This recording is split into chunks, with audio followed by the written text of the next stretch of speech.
To Malvani तडका। आज आपण veg कटलेटची recipe पाहणार आहोत, म्हणजे गाजर आणि बीटचं कटलेट। व्हेज कटलेटसाठी लागणारं साहित्य असे, मी हे 3 बटाटे घेतले, उकडून स्मॅश केलेत, मीडियम साईजचे 3 बटाटे। आणि मी गाजर घेतले 1 वाटी, किसून घेतले। आणि हे अर्धी वाटी बीटरूट आहे, हे मी थोडंसं बॉईल करून घेतले अगोदरच।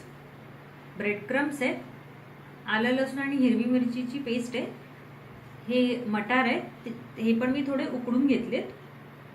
आणि हा मैदा आहे, आणि हे चिली फ्लेक्स आहे, आणि हे ओरेगानो आहे, आणि चवीपुरतं मीठ। चिली फ्लेक्स आणि ओरेगानो हे ऑप्शनल आहे, जर असेल तर तुम्ही घेऊ शकता, नाहीतर काही गरज नाही। आता मी बाउल घेतले, त्याच्यामध्ये हे बटाटे, गाजर आणि बीटरूट आणि मटार अशा भाज्या मी काढून घेणार आहे बाउलमध्ये।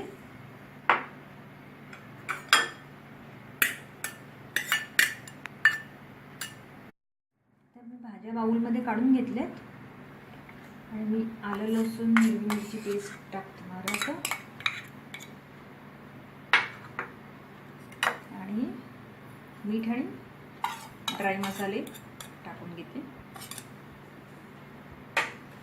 आणि हा मैदा टाकणार आहे बाइंडिंगसाठी,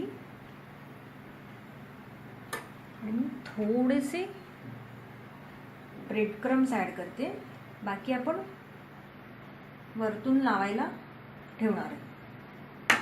ते मिश्रण असं छान मिक्स करून घेणार आहे मी हाताने मिक्स करून घेणार आहे। हे सर्व मिश्रण एकत्र मिक्स करून घेतले चांगलं। तुम्हाला जर थोडा चटपटीत टेस्ट हवी असेल तर तुम्ही चाट मसाला पण ॲड करू शकता। मी थोडासा चाट मसाला टाकून घेणार आहे।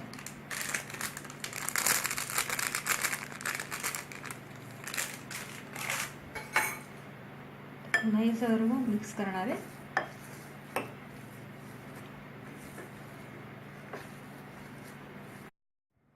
सर्व साहित्य असं मिक्स करून रेडी झाले। आता मी याची गोळे करून घेणार आहे। तुम्ही वेगवेगळे शेपर्सने पण वेगवेगळे शेपचे कटलेट बनवू शकता। मी हे नॉर्मल गोल बनवते, आणि हे ब्रेड क्रम्समध्ये असे घोळून घेणार आहे।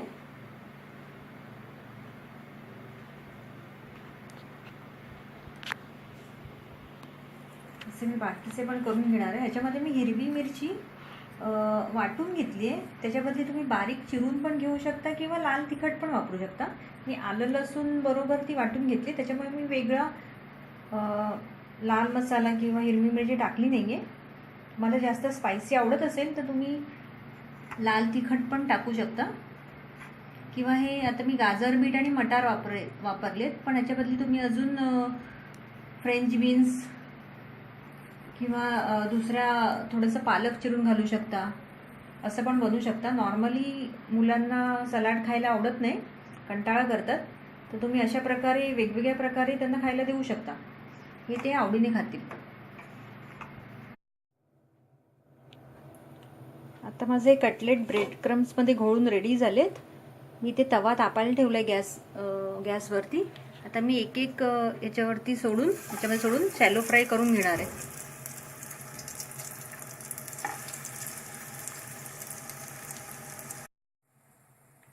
आता हे कटलेट एका साईडने चांगले भाजले गेले, आता हे मी परतून घेणार आहे, आणि दुसऱ्या साईडने पण असे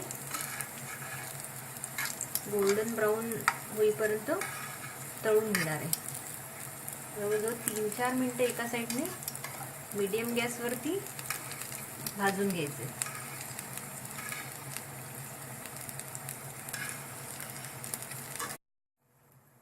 आता हे आपले कटलेट दोन्ही साईडने असे छान भाजले गेलेत। आता हे मी टिश्यू पेपरवरती काढून घेते। हे आपले व्हेज कटलेट रेडी झालेत। हे तुम्ही कोणत्याही ग्रीन चटणी, चिंचगुळाची चटणी किंवा अगदी सॉस बरोबर पण सर्व करू शकता। टेस्टला खूप छान होतात हे, आणि मुलांना नक्की आवडतील। रेसिपी आवडली असेल तर नक्की ट्राय करा, आणि आमच्या नवीन रेसिपीजचे तुम्हाला अपडेट्स हवे असतील तर आमचा चॅनल सबस्क्राईब करा। रेसिपी बघितल्याबद्दल धन्यवाद।